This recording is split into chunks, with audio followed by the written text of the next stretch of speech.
오늘 하나님께서 우리에게 주신 말씀은 요한복음 17장 1절로 5절의 말씀입니다. 제목은 창발하는 믿음, 창발하는 믿음이란 제목으로 하나님의 말씀을 대언하기 원합니다. 사랑하는 일본 비전교회 우리 가족 여러분, 신년을 맞아서 여러분들의 마음은 어떻습니까? 오늘 예배를 통하여 여러분의 마음이 새롭게 힘을 얻기를 원합니다. 우리는 코로나로 많이 지쳐있고 어려운 암울한 시대를 지나고 있습니다. 그리고 교회도 많이 없어지고 또 교회도 많이 힘을 잃고, 저는 이태원 사건을 생각하면서 그것은 어떠한 정치 세력이나 어떠한 일들의 사건이 아니라 약해진 교회의, 우리 교회의 책임이라고 생각이 됩니다. 많은 이들은 이야기합니다. 한국 기업이 정말 열심히 성장하고 있고 경제와 또 문화도 마찬가지고 스포츠도 마찬가지죠. 우리 작은 대한민국이 월드컵에서 16강에 올라가는 것을 보고 우리는 너무나 기뻐했습니다. 그러면서 사람들은 이야기하기를 한국의 문제는 정치에 있다. 정치만 잘하면 된다고 하지만은 저는 그렇게 생각하지 않습니다. 정치인들은 어차피 그러한 사람들이고 한국의 문제는 교회에 있다고 생각이 됩니다. 우리가 정말 어려웠을 때 60년대, 70년대에 교회는 붕괴되었습니다. 교회마다 기도가 이 산천을 울렸고, 어렵고 힘든 가운데서도 배우지 못한 우리 어버이 부모님들은 이 교회를 섬기면서 나라는 성장했습니다. 세계에 돌아다니며 본 많은 지성인들과 또 경제인들과 뿐만이 아니라 우리들도 대한민국같이 좋은, 생각해보면은 그 집 앞에 택배가 그냥 와 있어도 아무런 걱정하지 않는 이런 나라가 어디에 있겠습니까? 그런데 오늘날 우리는 지쳐 있습니다. 마음이 상해 있습니다. 이것은 어떠한 정치 세력의 문제가 아니라 교회의 문제라고 생각하면서 저는 계속해서 요한복음의 말씀을 본문 설교로 해왔었는데, 교리적인 설교로 믿음의 설교를 좀, 믿음이 무엇인가? 이 믿음은 어떠한 사실을 그러하다고 믿는 마음이에요. 사실을 전제해서 그렇다고 믿는 그 믿음, 이 믿음이 우리가 믿습니다라고 이야기하지만은, 우리가 믿는다고 이야기하지만은, 또 믿으라고 이야기하지만은, 무엇을 믿으며 어떻게 믿으며 또 왜 그것을 믿어야만 되는지 알지 못하는 그냥 종교적인 이러한 상황 속에서 믿습니다라고 소리치는 한국 교회를 보면서 안타까운 마음이 드는 것입니다. 구원하는 믿음, 행동하는 믿음, 승리하는 믿음, 그리고 고백하는 믿음, 감사하는 믿음, 그리고 성장하는 믿음의 말씀을 준비하면서 다시 한번 우리 일본 비전교회의 나아갈 방향을 마음에 두고 오늘 그 마지막 설교 창발하는 믿음을 여러분들에게 전하기를 원합니다. 지난주는 성탄절이기 때문에 우리 주 예수 그리스도에 대한 이야기를 했습니다. 오늘의 본문의 말씀을 보더라도 3절에 영생은 곧 유일하신 참 하나님과 그가 보내신 자 예수 그리스도를 아는 것이라고 그랬는데, 여러분들은 예수 그리스도를 아십니까? 여러분들은 예수 그리스도를 알고 계십니까? 살아계신 창조주 하나님께서 우리를 사랑하셔서 성육신하셔 이 땅에 오신 우리 주 예수 그리스도를 여러분 아십니까? 여기 안다고 하는 것은 지식으로 안다는 이야기가 아니에요. 보고 노란색이라고 안다는 것이 아니에요. 마리아가 성령으로 잉태했을 때 그 전에 천사가 와서 마리아에게 그 사실을 이야기했습니다. 그때 마리아는 이야기합니다. 내가 남자를 알지 못하니 어찌 잉태할 수 있겠느냐라고 이야기합니다. 여기에서 안다고 하는 것은 관계를 맺는다는 이야기예요. 그것이 나의 것이 된다고 하는 이야기예요. 여러분들은 예수 그리스도를 아십니까? 예수 그리스도의 십자가의 보혈의 능력이 여러분의 모든 죄를 용서하시고 여러분의 삶의 여정에서 살아계신 하나님의 은혜가 임했다고 하는 이러한 사실들을 여러분들은 알고 계십니까? 우리 어떤 얄팍한 종교심이나 노력이나 무엇으로 우리의 죄가 용서된 것이 아니라는 이야기죠. 저는 오늘 본문의 말씀을 이렇게 묵상하면서 요한복음과는 다른 복음서와 달리 참 이 십자가의 사건 그 전의 상황들을 너무나 길게 이야기하고 있습니다. 요한복음 13장에서 17장에 이르기까지 5장에 걸쳐서 예수님의 십자가로 향하는 그 발걸음을 이야기하고 있습니다.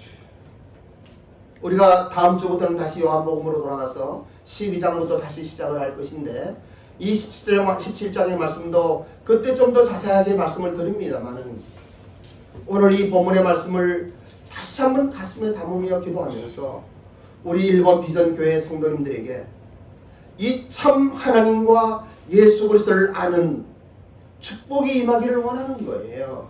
그것이 시작인 거예요. 그러면 오늘의 본문 이 요한복음 17장 1절로 5절의 말씀을 다시 한번 우리가 큰 목소리를 합독합니다. 이 합독하기 전에 생각을 해보세요. 예수님께서 이 땅에 오셨습니다. 이제는 예수님께서 십자가에서 죽으시고 다시 이 땅을 떠날 그날이 가까워오는 거예요.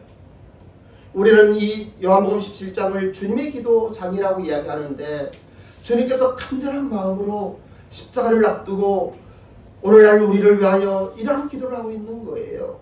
그때 제자들을 위하여 기도했던 하나님께서 이 인류 역사의 마지막까지 살아 역사하는 하나님의 은혜 속에 어떠한 환경과 상황 속에서도 어떠한 박해와 핍박 속에서도 어떠한 절망과 어둠의 가운데 있다 할지라도 우리 주 예수님을 믿는 사람들에게 예수님은 중보하며 이러한 기도를 하고 있는 거예요. 1절부터 5절까지를 다시 한번 큰 목소리로 봉독합니다. 시작. 예수께서 이 말씀을 하시고 눈을 들어 하늘을 우러러 이르시되 아버지여 때가 이르렀사오니 아들을 영화롭게 하사 아들로 아버지를 영화롭게 하여 하옵소서. 아버지께서 아들에게 주신 모든 사람에게 영생을 주게 하시려고 만민을 다스리는 권세를 아들에게 주셨음이로소이다. 영생은 곧 유일하신 참 하나님과 그가 보내신 자 예수 그리스도를 아는 것입니다. 아버지께서 내게 하라고 주신 일을 내가 이루어 아버지를 이 세상에서 영원롭게 하였사오니 아버지여 창세전에 내가 아버지와 함께 가졌던 영화로서 지금도 아버지와 함께 나를 영화롭게 하옵소서. 이러한 기도, 여기에서 때가 이르렀다고 하는 것은 십자가의 때가 이르렀다고 하는 것입니다. 예수님께서 우리를 위하여 대속물로 죽으시겠다고 하는 그 죽음의 장소를 이야기하고 있는 것입니다.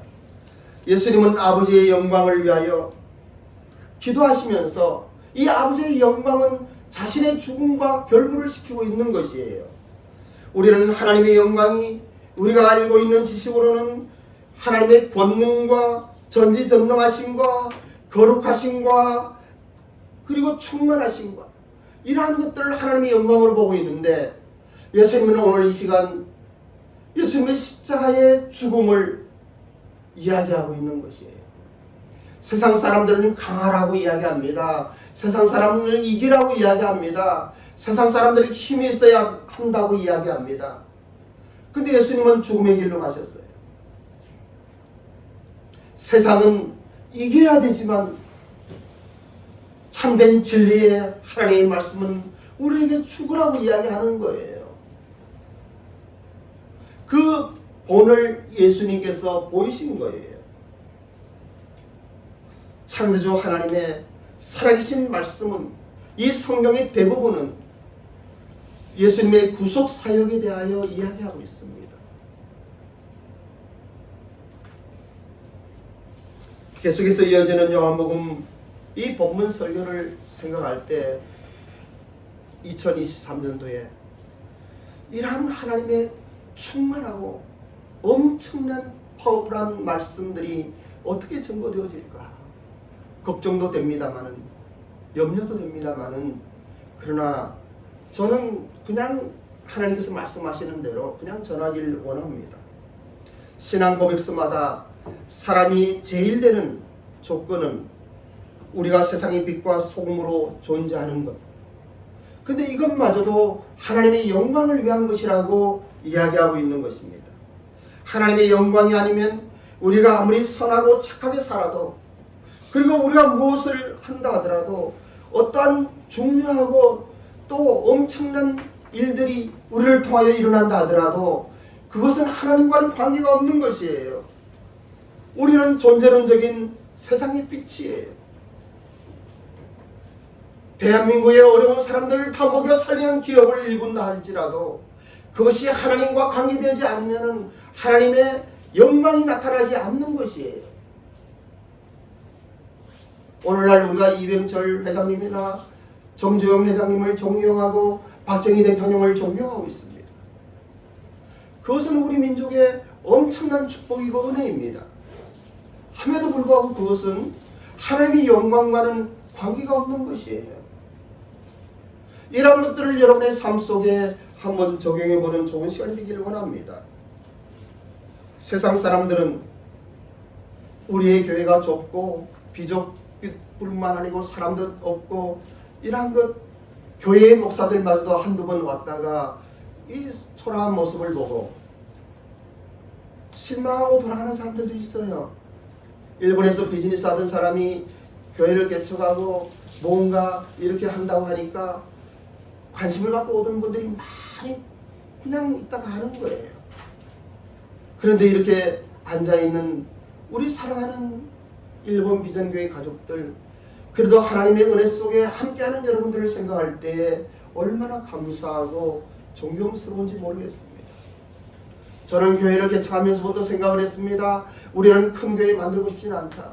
작지만 강한 교회를 만들고 싶다. 우리 일본 비전교회에 있는 분들은 한 명도 빠짐없이 천국에 가고 한 명도 빠짐없이 거듭나고 그리고 그들의 삶 속에 변화가 일어나고 살아계신 하나님의 은혜 속에 성장하는 이러한 교회가 되었으면 좋겠다. 그런데 시간이 지나면서 내 마음도 상하고 또 여러 가지로 코로나의 사건도 있고 한 걸음 한 걸음 지나오면서 저는 다시 한번 힘을 얻었습니다.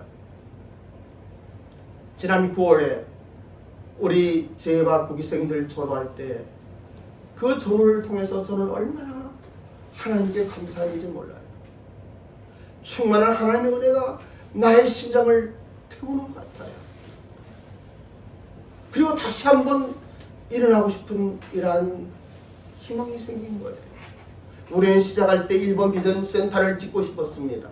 한 5층 건물에 5층에는 예배당이 있고 3, 4층에는 일본인들이 오면 그 숙소를 제공하고 물론 돈은 받지만, 그리고 2층에는 그 일본 기업들을 유치하고 1층에는 커피숍을 만들어서 이러한 일본 비전 센터가 있으면 좋겠다는 꿈을 가졌어요. 근데 그것은 주보에만 기록되어 있고 언젠가부터 사라지기 시작했어요. 그런데 다시 그런 희망을 갖게 되는 것이에요. 오늘은 제가 창발하는 믿음이라고 하는 제목을 생각하며 기도할 때 여러분들은 어땠는지 몰라요. 그런데 9월 달에 이 재바 입학식과 졸업식이 있을 때 CBMC의 김인식 회장님이 오셔서 격려사를 하는데 내 심장을 때리는 것 같았어요. 새 힘을 주셨어요. 그때 이분이 창발하는 공동체 이야기를 하는 거예요. 저는 그때 창발하는 단어도 생소했습니다. 한번 띄워줘 보셔요. 창발하는 단어도 잘 몰랐어요. 저는 그때요. 근데 그분이 그냥 목소리로 이렇게 격려사를 쭉 해나가는데 제 마음에 큰 어떤 감동이 일어나는 거예요. 그리고 9월 그때부터 지금까지 그 격려사를 가슴에 안고 마음에 품고 그리고 하나님 은혜를 구하기 시작했습니다. 창발이란 남이 모르거나 하지 아니할 것을 처음으로 또는 새롭게 밝히거나 이루는 일이라 이야기를 합니다. 그리고 이것을 검색을 해보니까 창발의 시대라는 책이 있어요.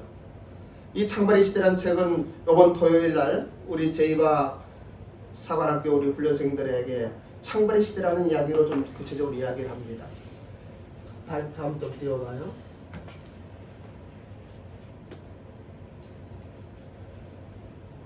근데 이분은 먼저 아시고 CBMC에서도 강의를 이렇게 계속 하시는데 하나의 화면을 좀 띄워주셔요. 여기 보면은 한국 CBMC 미래 30년을 이야기하면서 예수 경제 공동체로 창발하자 이렇게 말씀을 하시더라고요. 좀 넘겨요. 그리고 아프리카 흰개미 이야기를 하면서 넘겨요. 저게 이제 6m 되는 거인가 봐요. 넘겨요. 오늘 이거 설명할 거 아니니까 계속 넘겨요. 그냥 보여만 드리는 거예요. 또 넘겨요. 이러한 이야기들을 이분이 이제 강의한 내용인데 이게 쭉 말씀을 하셨어요. 저는 오늘 이 시간에 그분이 격려사 말씀하신 것을 제가 한번 전문을 한번 읽어드리기를 원합니다. 이 이야기를 한번 잘 들어보셔요. 그리고 여러분들의 삶에 2023년도에 참으로 창발하는 은혜가 일어나길 원하는 거예요. 김인식 장로님 전문을 다시 한번 소개합니다. 지난 1년에 귀하신 여러분을 이 자리에서 뵙게 되어 참 반갑습니다. 오늘 제2바 2022년도 가을 학기에 입학하신 신입생 여러분과 제2바 3학기 과정을 모두 마치고 졸업하신 졸업생 여러분 축하합니다. 지난 14년 동안 한결같이 제2바를 이끌어오신 박윤서 목사님께도 진심으로 축하드립니다. 그리고 여러분을 축하하기 위해 이 자리에 참석하여 축사해 주신 김영진 장로님, 김명현 목사님, 여러 성도님께도 감사를 드립니다. 여러분께서 잘 아시는 대로 일본 비전교회는 한국에 장단기간 머물고 있는 일본인들을 복음으로 섬기고 양육시켜 다시 일본으로 파송한다는 비전을 모토로 세워졌고, 이 사역의 효과성을 높이기 위해 일본 내 비즈니스 선교사를 양성하는 제2바 아카데미가 출범되었습니다. 저는 일본 비전교회의 재정적 규모로서는 제2바 아카데미를 혼하기가 쉽지 않을 것이며, 자비양으로 사역하시는 박윤순 목사님이 팬데믹 상황에서 제2바를 운영하는데 어려움이 많을 것이라고 사료됩니다. 그러나 코로나의 환경보다 더 어려웠던 문제는 지난 정부 시절 한해 간의 정치적 갈등이 빚은 양국 국민의 정서적 간극을 메우기가 쉽지 않았을 것입니다. 그래서 지금 우리가 할 수 있는 일은 성령님께서 일하시도록 제2바를 기도로 돕는 일입니다. 이러한 어려움 속에서도 때를 따라 돕는 은혜로 2022년 제2바 가을학기 입학식과 졸업식을 거행하도록 여기까지 인도해 주신 성령 하나님께 감사와 영광을 올려드립니다. 저는 오늘 격려사를 통해 두 가지 테마로 권고와 격려를 해드리려고 합니다. 첫째, 일본 비전교회와 제2바가 거룩한 미션과 비전의 사역을 지속 가능하기 위해 초대교회의 특성인 공동체를 세우는데 주력하시기를 간절히 바랍니다. 제가 말씀드린 공동체란 교회나 조직을 공동체로 호칭한다고 해서 공동체가 되는 것은 절대 아닙니다. 어떤 조직을 공동체라고 호칭할 때 공동체의 지위는 창발성의 역으로 가려집니다. 창발성이란 공동체를 구성하는 개체 속에서 없는 특성이나 행동이 공동체 안에서 자발적으로 돌연히 출현하는 현상을 일컫는 말입니다. 창발성을 설명하는데 아프리카의 흰개미 집단이 적절할 것입니다. 그 흰개미는 6mm 크기의 미물로서 개체 속에 전혀 없는 요소들이 집단만 이루면 자기 몸의 1000배가 되는 6m의 높이의 거대한 빌딩을 건설하여 사막의 기후를 이겨냅니다. 오늘 입학과 졸업하는 제2바 여러분, 일본 비전교회 여러분, 지난 14년을 거쳐온 일본 비전교회와 제2바가 이제는 창발할 때입니다. 또 창발하기 위해서는 공동체를 이루어야 합니다. 중요한 것은 초대교회의 공동체 형성 과정을 그대로 따라야 합니다. 예수님께서 부활 승천하신 후 지상명령을 수행하기 위해 제자들을 마라의 다락방에서 기도로 시작하여 기도 경동 공동체가 형성되었습니다. 오순절 성령 세례 받은 후 제자들이 먼저 한 것은 날마다 모이면 기도하고 함께 떡을 떼는 식탁 교제가 이루어졌고, 이것을 기반으로 가난한 사람과 가부를 구제하는 사회 공동체로 발전하였습니다. 점차 창발하여 유무상통하는 경제 공동체로 발전하였고, 스데반의 순교를 기점으로 디아스포라로 흩어진 그리스도인들이 서로를 주 안에서 한 형제로 하여 형제 공동체를 만들어냈습니다. 사울이 회심할 때 다메섹에 있던 그들을 사울은 형제로 받아들였습니다. 형제 공동체는 아시아에서 유럽으로 건너가 로마의 박해 속에서 생명 공동체로 거듭나 300여 년을 지하 묘지 카타콤에서 기독교의 생명을 이어왔습니다. 그 공동체가 지금 우리에게 복음을 전해주었습니다. 제이바와 일본 비전교회 성도 여러분, 공동체를 세우는 일에 헌신하십시오. 성령 하나님께서 함께 하시는 임마누엘 공동체는 반드시 창발합니다. 둘째, 제이바와 일본 비전교회 공동체의 미션과 비전을 자신의 사명으로 일치시키는 이 일에 징집된 청지기들이 헌신할 수 있도록 공동체를 경영하십시오. 저는 경영 현장에서 40년 이상 일해왔습니다. 여러분, 조직은 리더 한 사람이 중요하지만 공동체의 창발은 탁월한 한 명의 지도력에 의존하지 않고 동력자의 헌신으로 창발합니다. 공동체에서 가장 중요한 것은 공동체의 미래관입니다. 우리가 미래를 짊어질 MZ세대와 비전을 공유하고 일본의 특성과 문화를 크리스천 MZ세대에게 가르쳐 전해야 합니다. 젊은 리더십을 지금 양성하지 않으면 거룩한 사역의 미래가 사라집니다.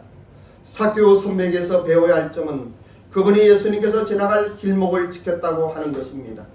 우리도 사역의 핵심 길목을 선점해야 합니다. 우리 가정에서도 부적한 소통이 어렵습니다. 기성세대와 MZ세대와 사회적 갈등은 심각한 수준에 이르렀습니다. 더구나 일본의 MZ세대에게는 예수 그리스도의 복음을 전할 사람, 그 사람은 우리가 아닙니까? 우리는 시급히 Z세대를 복음의 메신저로 키워내야 합니다. 이러한 맥락에서 거룩한 사역도 디지털 혁신을 도구로 삼아 효율성과 효과성을 높여야 합니다. 우리 사역을 세속화에 따라가는 이야기가 아닙니다. 산업혁명 이전의 간해공업 시대와 전기기관을 도구 삼아 일궈낸 산업혁명 이후로 비교할 수 있습니다. 사역의 산업화는 복음을 전하는 도구가 AI, 인공지능이나 메타버스와 연계하면 사역의 핵심 길목을 지키는 것이 될 것입니다. 이 일을 즐겁게 해낼 수 있는 세대가 Z세대요. 이들의 헌신을 이끌어내는 기법이 경영입니다. 다행스럽게 성경은 경영에 대하여 침묵하지 않습니다. 성경에서 경영의 단어를 검색하면 11번 나오는데 잠언에서 5번, 이사야에서 5번, 사도행전에서 1번 기록되어 있습니다. 이사야에서 5번은 하나님께서도 당신의 계획하신 일을 경영을 통해 이루신다고 말씀하시고, 잠언의 5번은 너희도 경영하면 이룰 것이라는 내용이며, 사도행전은 허사를 경영하지 말라는 경고의 메시지입니다. 그러므로 공동체를 하나님의 말씀으로 경영하면 공동체의 현재 모습이 달라지고 공동체의 행위와 윤곽과 사고의 품격이 달라집니다. 경영하면 공동체는 창발이 가속화됩니다. 초대교회 성도들은 하나님이 행하시는 역사 안에 있었고 하나님은 그들 안에 일하셨으며 그들 안에 살아계셨습니다. 그것은 하나님께서 당연히 우리 안에서도 그렇게 하실 것을 의미합니다. 일본 비전교회 공동체 여러분, 제발 여러분, 이제는 초대교회의 발자취를 따라 예수 공동체를 세우십시오. 그리고 성령 하나님께서 함께 하시는 임마누엘 공동체가 창발하는 것을 직접 목도하십시오. 바울이 그랬던 것처럼 공동체를 향한 발걸음을 담대하게 거침없이 내디디십시오. 끝으로 여기 입학생들이 졸업할 때 여기 계신 분들을 이 자리에서 건강한 모습으로 다시 뵙기를 기대하며 여러분과 여러분의 가정에 하나님의 은총이 함께 하시기를 기원합니다. 여러분 감사합니다. 고맙습니다. 축복합니다. 이러한 내용을 저는 그 토시 하나하나가 정말 제 가슴을 때리며 우리 일본 비전교회에 주시는 메시지라고 생각을 했습니다.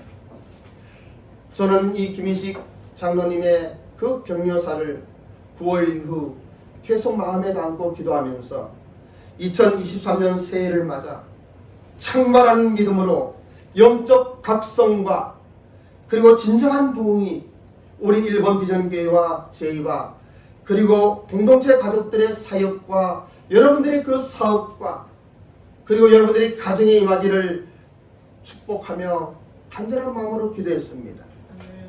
그리고 차세를 향한 창발하는 일본 비전교회의 목회 철학을 다시 한번 새기게 되었습니다. 여러분, 기도의 용사라 그러면은 조지 뮬러가 있습니다.